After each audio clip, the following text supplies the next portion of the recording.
question. Welcome to the Z Truth Podcast, where we have transparent, real, and thought-provoking conversations. Your host is Zakira Casado, the author of 15 social media secrets that pay. So let's get real, get honest, and get started. All right. Hello, everyone. Welcome back to another episode of Z Truth Podcast. And I have my beautiful co-host here, the wonderful, the amazing Jamie. Hashtag join Jamie from the podcast. Hi, Jamie. Hi, good evening. So excited to be here with you. I'm excited to have you. We are literally live, which y'all might not notice, but most of the time we are pre-recording. We are live on YouTube. So if you haven't already, please subscribe to our YouTube channel. Let us know that you are out there. But if you catch it after, hey, just still comment. Let us know you're out. Let us know how you like the show. So we are back with another episode, number 12 of season 5. And we titled it Black Excellence is Excellent because we have a lot to talk about. We missed y'all last week. Not really missed y'all, but we miss you. But definitely we had the Super Bowl that took place. A lot happened. I know, Jamie, you went to the Mary J. Blige concert. I was going to go. I kind of felt bad that I didn't. But now you just told me I didn't miss nothing. Yeah, unfortunately, that was not an exciting concert. I went with some friends, some girlfriends of mine, so that was exciting because we got to hang out, new group of friends. But the show started at 7. We didn't get in until 8:30. We were standing outside of the Lenovo Center. Weren't even allowed to go in. Wow. The doors didn't open. The doors did not open until 8:30. We get in there. Everybody's walking around buying t-shirts, spending $20 on a shot of vodka. It was ridiculous. Sit down, another hour passes by. It was like a DJ. It was like it was like a club night, really. She finally came on at 11:30. 11:30. We got it. Wait, 7, 8, 9, 10, 11. Wait, 7, 8, 9, 10. 4 hours? Yes, and we got there early, like early bird special. So we were there for like 10 hours. How long did she perform? 2 hours, about an hour and a half. But I mean,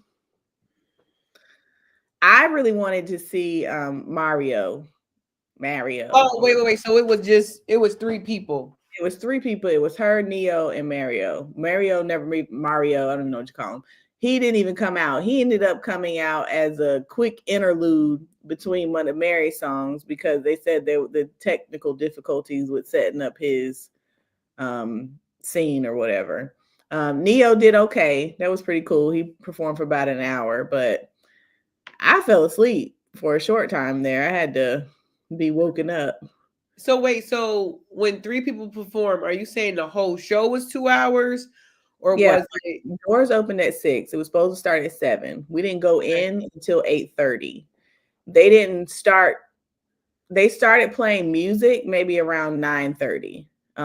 What's his name? Brian Dawson was there. K9 7.5, of course, on the scene as always. He came on at about 10. Neo came on, performed for an hour. Another 30 minutes of, old school club jams. She comes on at 11:30. During one of her clothes changes, Mario gave us a quick blip from the other side of the stage. So his back was facing the crowd. Then he called us Charlotte twice. Thanks, Charlotte. Woo! We're not in Charlotte. But I'm sure he was probably like drunk or something because he had probably been waiting the whole show to see if he was even going to perform. So I don't know. He sang one song and then he went away and then Mary came back out. I will never lie to you, baby boo. No, I don't even know that song. What? That's a really old song. You Should Let Me Love You. Yes, that was it. Okay. All right, yeah, that's it. But I want to tell me what your name is. I want to know if you got a man. I want to know. That's what I wanted to hear. But no telling me I'm just a friend. Oh, baby, you. Or that song, what's the other one where he's like trying to tell a girl to leave the guy? You know what I'm talking about? I'm terrible. I am terrible. I'm sorry that you didn't have a good time. Yeah, I had a good time, like I said, because the ladies that I went with, we had a great time. Okay. And it was definitely a lot to look at. Who? Oh, it was a lot. Got you. Okay. Just because they make it in your size does not mean that you should wear it. What does that mean?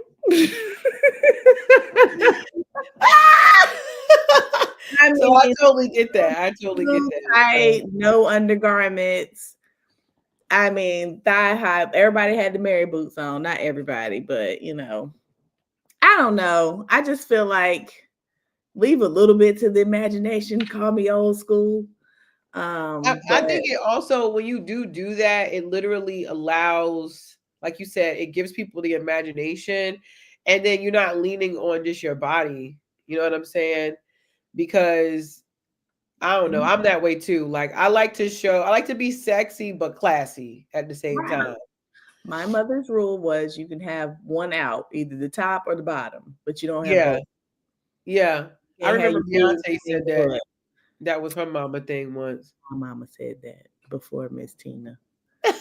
My thing is too, like a lot of these young girls don't know this, and I was blessed to have somebody teach me this, because I came to a business meeting once and I had on like these sweatpants, like a velour sweatsuit.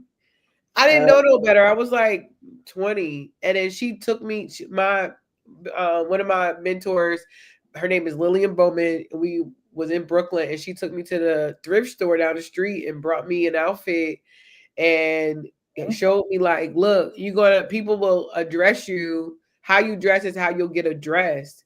And a lot of people don't really believe that, but since we talking about Black excellence, it's the truth, y'all. Like my son, my oldest now, he's not into trucking anymore. He's into sales. I'm gonna be transparent. It's our transparent moment. I was not for it. I was like, what are you doing? Trucking is so good. But he's killing it in sales. But when he now wears suits almost every day, and you look at him like, dang, like you look really. Where you going? Where are you going? Where you going? That's how Black people say, you look nice. Where you going? And it's literally something that we got to remember. Like people really do, especially the opposite sex, as much as we don't want to say it. And like we go out all the time and you still get hit on if you have clothes on. It presents confidence, in my opinion. Right. You should be confident in you and not have your body do all the speaking for you. Right. Especially sometimes you can't help it because you got thick thighs. Thick thighs don't lie. And they save lives. They save lives. So how did you feel about this I know we a little bit behind with talking about the Super Bowl, but there. 1 week. What? I was thinking, how far behind are we? Just a week. That's okay. Yeah, that's fine. It's still tough. What do you feel about the Super Bowl, like the performance, all of that? The game was trash. I had to come to the conclusion very quickly that the Eagles were going to go ahead and take this one. Mahomes and them just had nothing. They couldn't get anything going. So I don't know.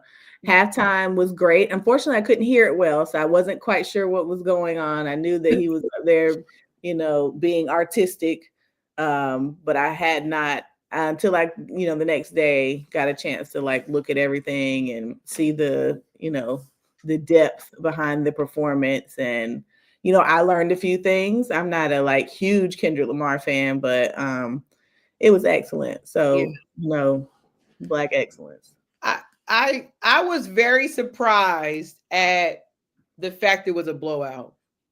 I did believe the Eagles was going to win. I felt like they had the necessary pieces, but there was a part when I think he got sacked like 5 times or 6 times in that game. But one of the sacks, I'm like, maybe the O-line and Mahomes is beefing, or maybe they paid him to lose bad, because I'm confused. No. And so, like, you don't think that, right? But old Trumpy Rump up there, I don't think he would pay him. That wasn't he going for I think he liked Mahomes' wife because she was a Trump supporter. Did you call him Humpty Dumpty? Trumpy Rumpy. Trumpy Rumpy. Well, he's the first president to ever go to a Super Bowl game. I believe he's the first one. You know how they even allowed that to go down? I mean, he might be a football fan. Huh? Maybe he's a football fan. He's only a fan of himself and his money. And golfing. I think I'm going to always call him Trumpy Rumpy now. But yeah, so a lot of, for me, far as the game, when I remember you were like, yo, it's done at halftime if they don't score. And so it was kind of like sad to see them lose that bad. But I was a little annoyed that Saquon did not score, because I actually betted on him to score. But you got money on the other guy, right? I don't think so. My son never gave me anything, because it was no, I didn't, because it wasn't the right number. It was Devontae something. He had to score twice. Oh, okay. He had to score twice, that guy. So no, we didn't win anything, and it's okay as well. Did you enjoy Serena? I loved Kendrick's performance, because I'm not like a diehard Kendrick fan, but I do know that he is very symbolic. So the moment that I saw Samuel L. Jackson come out as Uncle Sam, I'm like, okay, this is going to be great. And I saw a lot of people surprisingly not like his performance, calling it boring. I feel like those are like the sleeping people, because how could you not like the fact that this dude had that many black men on stage uniformed, and then when the black women were out, they were clothed, like they had on, like, you could see, like, I just liked how he presented us. Art. Right.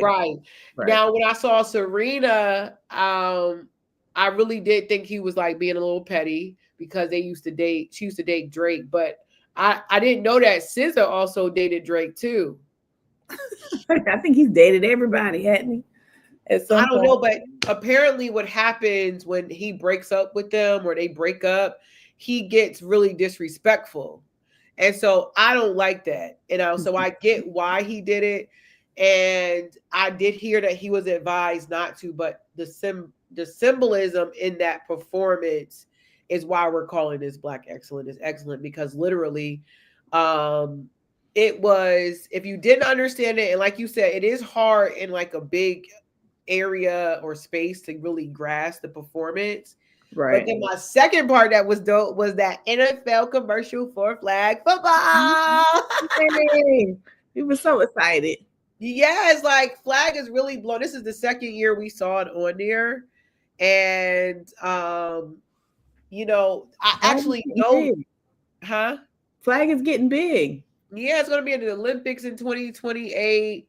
So these people who are like in their 20s or early 30s have a really big opportunity as far as career-wise in flag. So that was really good. I really love seeing my girl Vanita in the show, in that clip. She's the USA flag quarterback, and she's over 40. I'm not going to say her age because she's didn't give me permission to, but she's over 40. She's over 41, and she's over 42, and then you can do the math there. And y'all, if you are watching, please click the subscribe button. We're trying our best to put our live shows on YouTube. So definitely subscribe for real.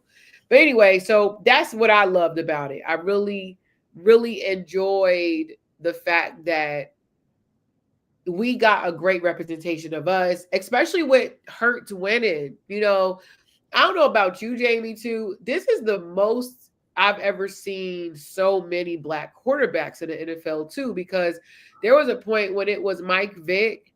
It was so rare that you had that many. Donovan McNabb, wasn't he a quarterback? Donovan McNabb for the Redskins or Commanders. I think so. Yeah. But I don't remember having and I don't know if people would consider Mahomes, but he's mixed. Well, his daddy's definitely black. So even if Yeah. he, separate from that, he can't. Right. Well, So, I mean, to be honest, most of the kids in athletics now are usually biracial. yeah. I know, like James's team. I mean, the majority of the, I'm going to say majority of the kids, but there are plenty of them that are biracial, and just leaks over into all the sports. So I'm not super surprised. I'm just happy, but yeah. It's really good to just see, and it's not taken away from any other. There's great quarterbacks on whether you're black, white, purple, blue, right? But it's just when at one point when it's not something that was regular or every day, it's just good to see. It's just really good to see. So yeah. But anyway, so that's it about the daggone Super Bowl. I hope you guys Cowboys 2026. Huh? Cowboys 2026. Oh my gosh. How many other people is anybody on? Can you see? They keep popping in and out. Yeah, I keep seeing people popping in and out. When I said that, please subscribe, that's when we had some people on here. We are committed to building this, okay? Because we would go live and have the show on every single platform. And I didn't think that made sense because, I don't know who watches podcasting, but usually full shows are on YouTube. And that's what we're trying to do here is make sure these shows are on YouTube. So your support and subscriptions are very much valued and appreciated. But for sure, if you are on, if you listen to Apple Music or Apple Podcasts or the Amazon, if you just want to listen, it's still on all those other platforms. But definitely live. Right. This will be a build up to the show. Right. And I know I gotta do a better job with promoting it for real because of where the live shows are, because on TikTok it really goes crazy with the short shows or the short clips. So we're still gonna post those on all the platforms as well. But yeah. But anyway, definitely sorry, I thought that would be rude if I did this where you could see me. And you can't pause it on live. So so definitely I wanted to talk about Dolce too, because the Grammys were like a week before that. And I had literally just did this video of her because I actually like her as a rapper. A lot of people may not know this. This is a fun fact about me. I love real hip hop. Like I'm a hip hop junkie. But back in the day, hip hop, like today's hip hop really confuses me. Like when I hear my sons listen to music, I am confused and concerned, okay? Because I don't understand what they're saying. But like, I really like Dolce. And it's funny because Kendrick actually gave her a shout out. And that's what made me really pay attention to her. And so she was on, she got a Grammy, you know what I'm saying? And I was really proud of her. But one of the things she mentioned was this book, y'all. And if you know me, I love a good book. And it's called The Artist's Way, A Spiritual Path to Higher Creativity. The author is Julia Cameron. And it's really, so far, a very good book. It's very spiritual, and I wasn't expecting that. But she has a YouTube blog, I guess you could say, of her going through this book. And the book has like different steps and different homework or whatever that you could literally use. Hi, if you're watching, give us a comment, let us know what city and state you're in. And so like, I want to recommend this book because so far I've gotten through the first chapter and a half, and I'm impressed. I'm very impressed. And if you would have saw her Grammy performance, you understand why I ran and got this book, because it looked like the artist found her way. Okay, she did. Yeah, she did a really good job. And they do talk about God a lot in this book. And I appreciate the fact that, you know, it's something that she allowed everyone to see her go through. And so I think it was dope. I really do think it's dope that she actually had that she went through this process, and I'm going through the process now. And so far so good. So I definitely wanted to recommend that for real. Okay, so she's from North Africa. Who? Dolce. She is? I thought she was from Florida. Well, she's from North African recording artist and painter, originally from Egypt, now based in Tampa, Florida. Oh, okay. I can see that. I can definitely see that. And if you listen to her music, it's so relatable because, you know, all of us have been through heartbreak. All of us have been through different situations. And the way she talks about it, she reminds me of Eminem, to be honest. There are parts of her music that reminds me of that storytelling. You know, remember how Eminem would like make it a story, but cinematic type vibes. You know what I'm saying? Like Stan. Remember the show Stan? The song Stan? Yes. You understand? Mm-hmm. That's how she reminds me of him in that version of Eminem. I don't really know what version he's in now, but back then she reminds me of old school Eminem for real. Okay. Yeah. Well, I don't know about Dolce, so I'm gonna look into her. So they're going, hoo-ha, step up in this bitch. I look too fly. Let me stop. I love her. Keeping on you. So she just be having me in the car like straight up. You know that music that make you get that head nod? That's Dolce. Yes. If you want that head nod where you like, yes, that's Dolce. But anyway, so it is Black History Month. And so last week we talked about this cleanse, right?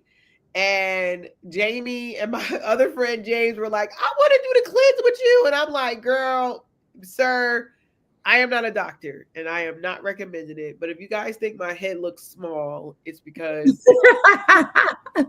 this is day 18. Her melting, darling.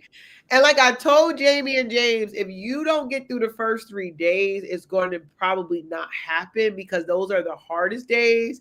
But these last 3 days have been actually the hardest for me. Are these the last 3? These last 3 days, or like this past week, has been harder than the first week. So if you're wondering what the cleanse is, I have not eaten this month, y'all. Physical food. And I know that sounds crazy, but please understand that the doctors in the US don't even have nutritional freaking education, okay? And so what cleansing does to the body, it allows it to heal and it allows it to process. And I do think we just eat too much, right? So literally it's 18 days and I'm on day 18 and all I've had is water and tea. And but the thing I love about what you were doing is that you guys made different choices, right? Which is the most important thing. But it's not easy. It's definitely an extremity, but if you want extreme results, you sometimes have to take extreme measures. But I have a lot of energy.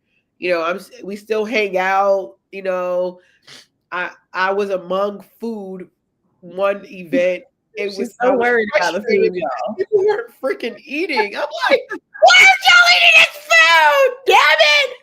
Don't you know some of us aren't eating? Oh, at all. I'm like, she is so concerned about what was happening with the chicken fingers. I was like, why haven't you gotten your food yet? Did you guys see how you say it? That pizza is so good. Yeah, I was like, do you know how good this pizza is? You should try a slice. Shout out to Kings and shout out to Pick'em Pros because they had an amazing event. And Derek probably doesn't even notice but I did take a doggy bag back for my son. But literally, y'all, if you ever wanted to do it, I highly recommend that you read up on it before you actually do it. There is a preparation, I think, that's important for your body. So like the week prior to my cleanse, I was eating really raw and clean. Okay. But that's why if you have any body fat, you're going to sustain yourself. Like I still work out. I still have practice. I'm still living a regular life. It's just that I haven't eaten this entire month. It's so I still got 11 days to go.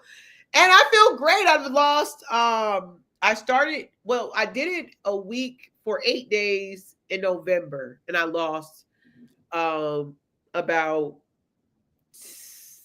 13 pounds. And then I was about 216 when I started the cleanse February 1 of this month.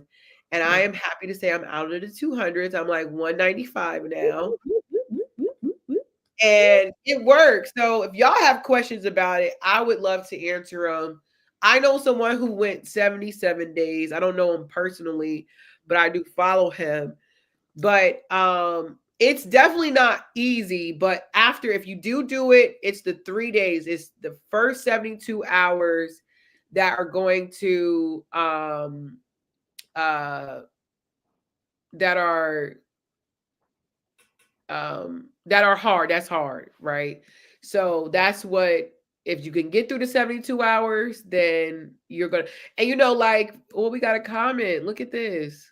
That's one of my teammates. Hey, Lonnie, you can do it. Lonnie can contest that I was at practice and I didn't tell them that, but I'm still moving. I actually feel light, Jamie. Like, yeah, like I feel like my knee isn't, my toe still be numb, but I gotta go get an x-ray and see if it's broke. But shout out the gang, Gridiron Gang. Love them for real. Those my girls out there. But literally, I feel like I'm like, even a couple of my teammates were like, Z, I ain't never see you move this fast. A lot of them don't know me before injury. They only know me after injury. Right. So it's like, where'd you get this speed from? Girl, I used to be real fast, but after injury, there's a lot with that. That's really the main reason. That's zero. That's really the main reason why I decided to do this cleanse and why I haven't eaten all month, is because I want my body to heal. And if you have pain, that's what it really allows you to do. And this is the first time in like a year and a half,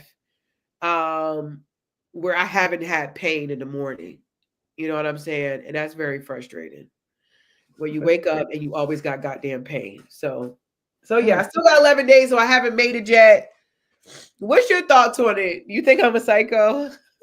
No, I'm actually very encouraged to see you complete this cleanse. I don't think I've ever witnessed anybody that has gone on a cleanse with no food at all, except for like Naked and Afraid, and even then they're still talk about that show.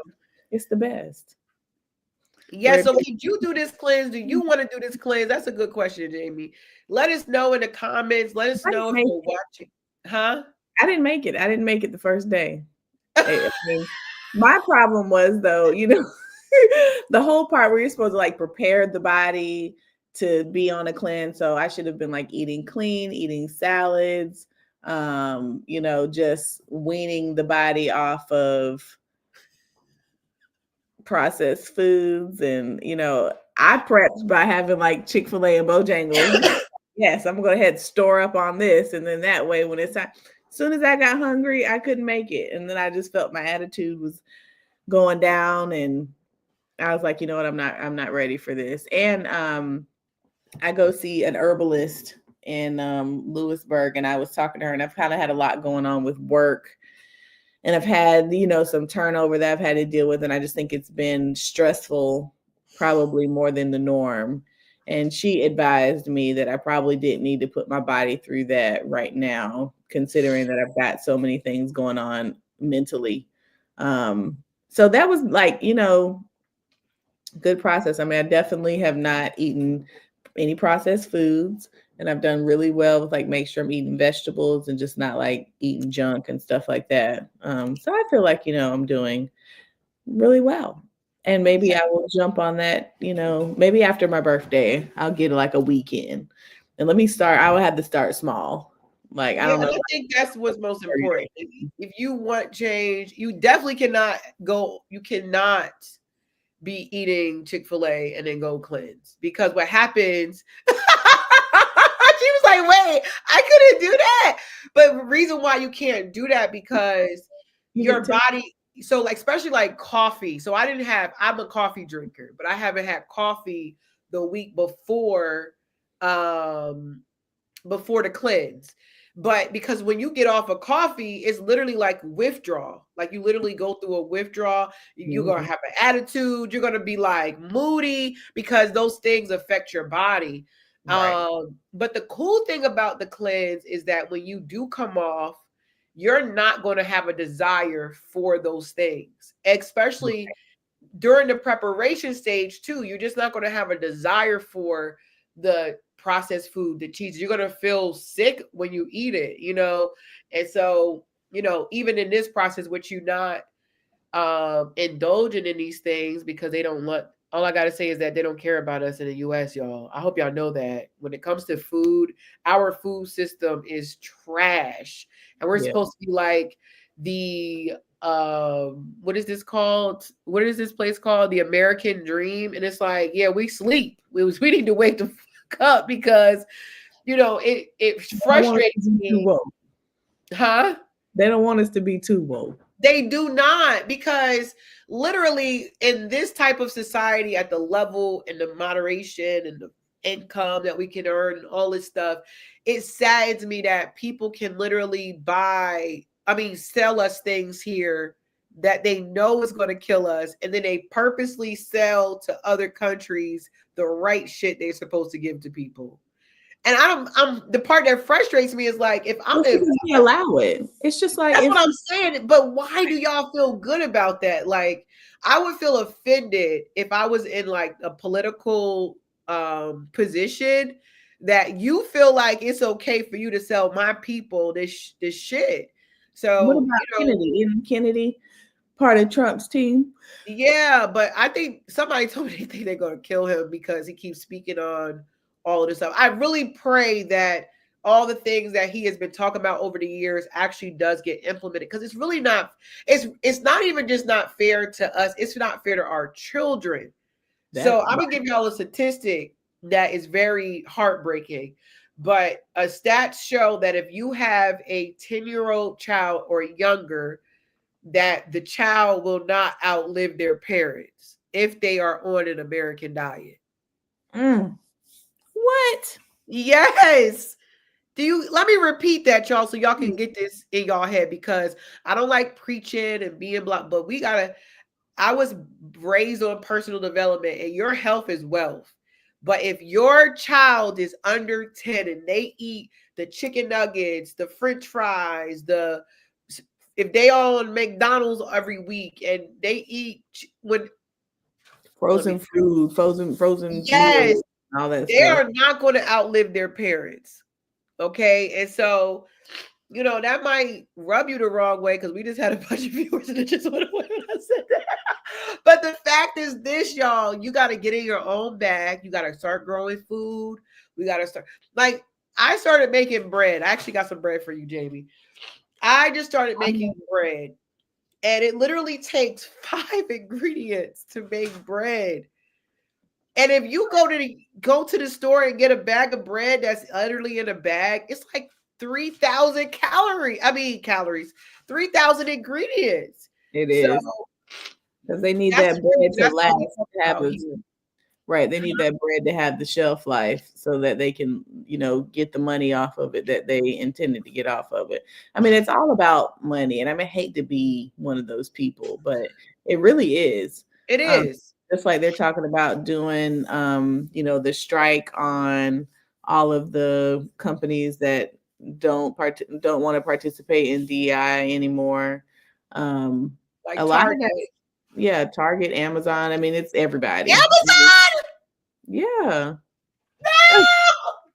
What? Not my dear Amazon, not Amazon! Girl, yes. He's all a part of it too. Hold on, let me see. Let me pull it up. Amazon, y'all. Not Amazon. Damn, everybody. Not Amazon. I'm about to bring Zero out because he is acting crazy. Bring him out. Show the people. Let me show people. If y'all hear all this noise, it's Zero acting freaking crazy, y'all. That's Zero. He is acting like a nut, but his claws will mess up my blouse. So I'm actually going to put him on the ground because I don't want you to mess up my brows. Y'all, she just be having this lizard walking around through the house.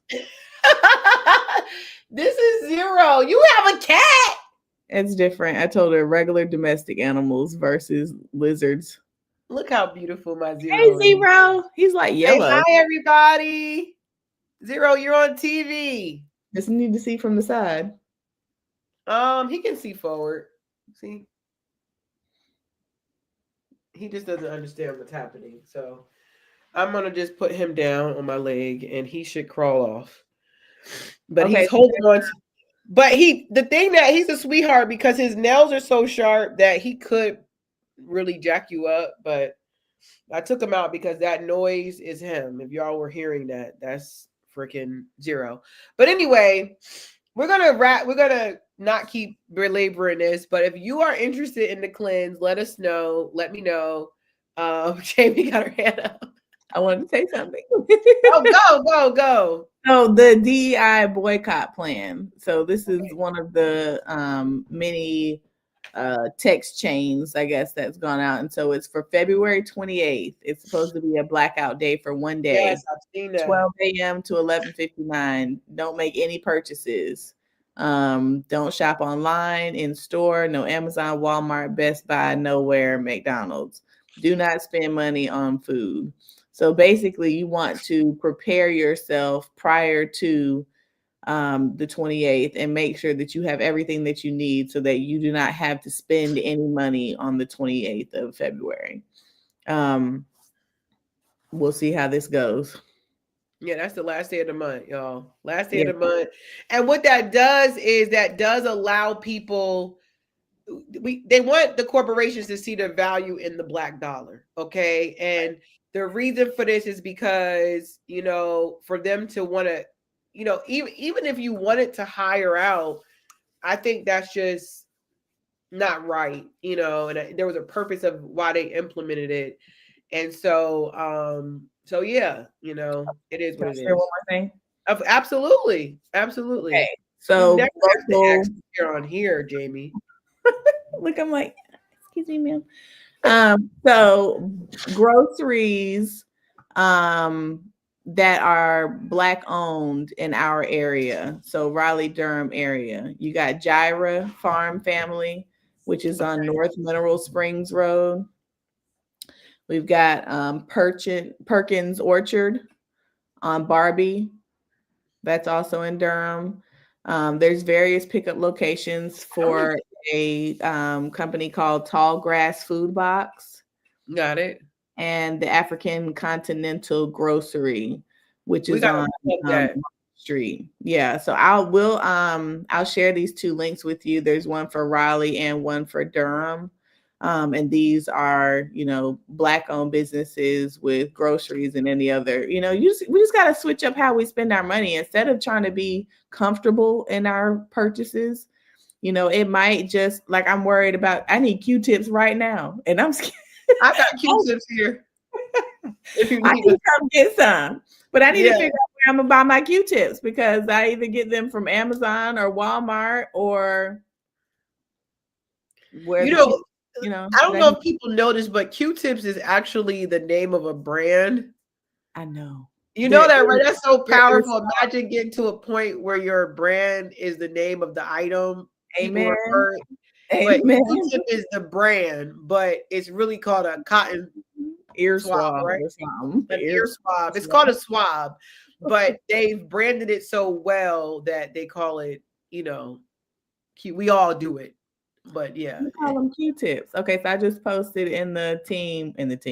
I just posted in on the chat for YouTube the Raleigh locations. I'm sorry. Yes, because you know what? I really want to go find I was going to go to this place in, is it Fuquay?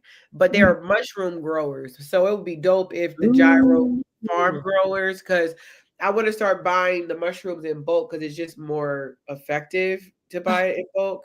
I would love to go in on with that with you. Yeah, let's do that. Let's do that. Let's go and really buy in bulk this stuff because I think it's good. I think that would be good. And y'all, honestly, we're the only nationality that does not do this. I just want y'all to know that, like, that not that we don't do it, but every nationality in the world patronizes each other on purpose. Okay. And I think Zero knows we're live. But anyway, and so when you do it with intention, that is something that is culturally done around the world. So it's not abnormal to do this. Yes, right. Like Amy said, it's an inconvenience, but there's power in the dollar, and we are always going to be bigger in numbers than we are individually. Individually, Black folks do extremely well, but collectively, a guy I want y'all to follow on Instagram and Facebook, his name is George Fraser, but I don't think he has like one of the, I think it's an S and not a Z. He talks about that, like, one, if Black people's dollar is as powerful as a whole country in the US. Okay. And so meaning that if we took all of the Black dollar in the USA, it would be as powerful as a country. Okay. That's crazy. And so its own country. And so that's what we want to encourage. So again, on the 28th, just don't buy nothing on the 28th, prepare before. And if you do spend money, make sure you spend money with somebody that look like you. And that's not trying to take away from anybody. But at the end of the day, you got to put yourself in a position, we all do, that is going to help not just you, because this is what we learned at church. It's not about you. It's about your generations to come, the kids after you. And, how economically, it's nothing like being sound. Every culture and race has that, and we got to establish that here for ourselves. So now we want to wrap up this show. This might be a Debbie the Downer moment because it's about a woman who we said that we were going to highlight somebody for Black History for each show, and that's only 4 shows, right? And we may keep doing it. But have you guys ever heard of Mary Turner? I came across her story and it broke my heart, and I just wanted to speak her words because I know we mentioned one book, but there's a book called Seat of the Soul. I can't think of the author, but Seat of the Soul was the book that Oprah says changed her life. Okay, and I've read it, and it was transformative for me in the idea of death and how to look at death differently. And so one of the things he talks about in that book is that when you keep speaking into the present, other people's lives or what they did in their life when they were alive, and technically they're not dead anymore because you're speaking life. And so definitely try to read that book, y'all. And if you feel like you don't have time, I love a physical book, but hell, get the audio because it's that powerful. But I want to turn life onto Mary Turner. All right. I shared this story and I felt bad sharing it with Jamie.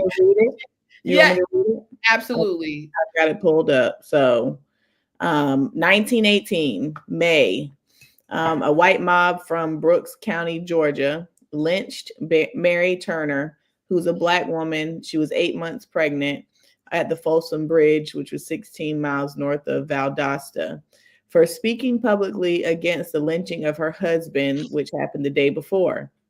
They bound her feet, hung her from a tree with her head facing down, threw gas on her, burned the clothes off her body. She was still alive when the mob took a large butcher's knife to her abdomen and cut the unborn baby from her body. When the baby fell from the lady, a member of the mob crushed the crying baby's head with his foot. The mob then riddled her body with hundreds of bullets, which then killed her.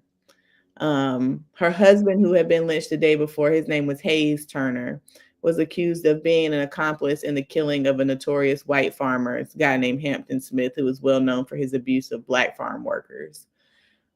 He would bail Black people accused of petty crimes out of jail and then require them to work off the fine at his farm. One of the guys who was a Black man that worked for Smith, he required him to pay a legal fee for rolling dice, which is obviously something that people were doing all the time back then. He confessed to killing Mr. Smith during the quarrel about being overworked, and then they killed this guy in a shootout. The police did. So craziness, but two Black people dead for speaking their truth and just being Black, basically. And I don't want to make this like a downing moment, but I want to flip the script, and because it's happened in 1918, which is about 110 years ago, or 112 years ago. So that wasn't long ago. And so to end the show on a good note, we have come a long way, y'all.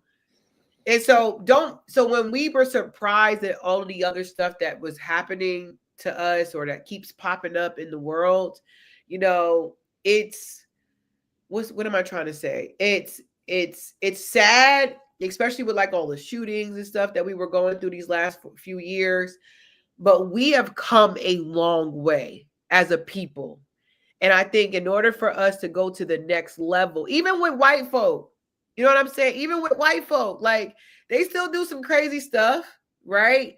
But from 1918 till now, that's only 112 years. And then Ruby Bridges is still alive, y'all. And if you don't know who Ruby Bridges is, you need to get a pat on the hand and get removed. But Ruby Bridges is the young little girl who went to the first school. She's alive. She's 70 years old. That's it. Yeah. So to end the show on a good note, we have come a very long way. We are doing well as a people. As a human race, we are in the United States, because this is not a problem everywhere. This is a United States issue. Well, I won't say that, but it's definitely a USA issue. Okay.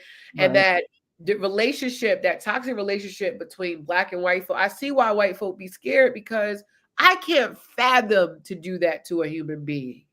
Or you to why white folks have been seen? Huh? I see why Black folks are scared. No, I think white people are reactive to the idea because they think that they're becoming minorities, and they're becoming reactive to the possibility of being in a minority in this country. And if you know how, I think the statistics is like 8 years from now, they're supposed to become the minorities. Right. And so we feel the need to do our response. I'm not on board with this response. Because here's the thing. I'm saying that some of the fear that we would do what they did, I don't think us as a people, we have that heart. I don't think we have that in us to do those type of things. Even historically, we have not. But it's also, we were kind of talking about this before. It's not like, it may not be your neighbor that are doing these horrible things, but they come from a lot of times people who were doing those type of behaviors. Oh yeah, absolutely. Energy sometimes still exists. I guess I don't want to judge people initially based on the past. However, our current political climate shows us that although we have come far, there are people who are trying to take some of that progress away, because the fear of becoming a minority race kind of defeats the whole white supremacy overall vibe sometimes that can be put out there. I agree with you, but that's what I'm saying. But what I'm saying is, when you hear these really gruesome stories, and then and you get reminded, like people like a Ruby Bridges is alive, that we as people, just human beings, have come to we're in a better place than we've ever been in regards to where we were 100 years ago. You know what I'm saying? I'm not saying the likelihood of a woman being put up on a tree and that happening is very unlikely in 2025. Well, not due to her race, probably. Right. You know what I'm saying? So that's what I mean on a good note, that we want to end where it's like, Sorry. Now, do I think that we should have some concerns and that we should be more vigilant in this aspect of the climate, like you said? Of course, but I do believe that we have had progress. I don't think it's all been in vain, is what I'm saying. I don't think our ancestors who had to endure certain things are in vain unless we don't do things to come together, which is like the blackout and all these things that people are putting out there. Right. We don't have to deal with it anymore. We have to work. I feel like we have to work together. I get very disappointed in our people when we can't find ways to see past, something that maybe rubbed you wrong so that you can, greater good for everybody. So absolutely. So my encouragement, because that show, I felt bad when I even mentioned the story to Jamie, because it was just like, damn, like I was in tears when I read it.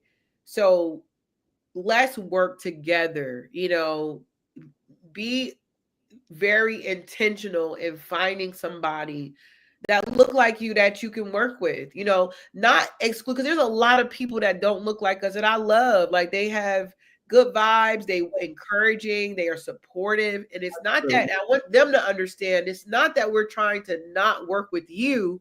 It's just that there is a very natural calling to work with your people, right? And to break those chains of that crab in a barrel mentalities that, we have unfortunately developed over the years from different, that's a whole nother show. We'll be here for another 2 hours, right? But anyway, I think that's all we have for today. I want you guys, this is the first time not that was the first time we went live, but we're actually live. So thank you for all the comments. Thank you for watching. Thank you for subscribing, because I've seen a couple of those notifications, and we're going to do this more often. This allows us to not have to do editing too, but that's a whole other story. Well, I'll let you do the editing. Right. But anyway, we want to go ahead, Jamie. So be on the lookout for the live show, Z Truth and the Sleuth podcast. We're going to try our hand at a live show in Fayetteville this summer.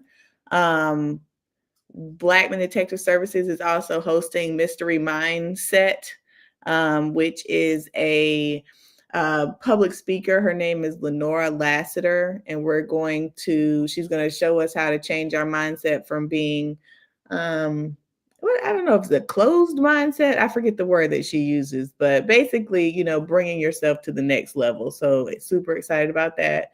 And any small business owners, we're having our networking event at Regis on March the 4th. There's an Eventbrite link that we will share somewhere for you to get your free ticket and come hang out with us and, find some folks that you can be good referral partners with.